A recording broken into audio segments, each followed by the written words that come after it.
quiet village near the hills, there lived two close friends named Ravi and Mohan. They studied in the same school, played the same games, and even sat under the same mango tree every evening. One hot summer day, they saw a ripe mango hanging from the tree. It was golden, juicy, and looked delicious.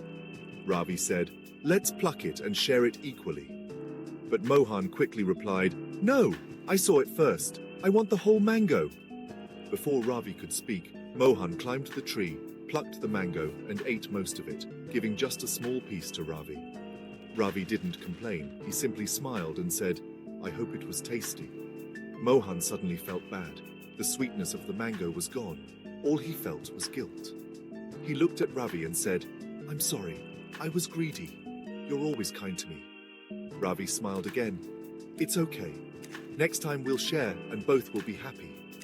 From that day on, they always shared everything from books to fruits, and their friendship grew stronger. They learned that happiness becomes double when shared. Credits. Story by your channel name. Narration by narrator's name. Thank you for listening.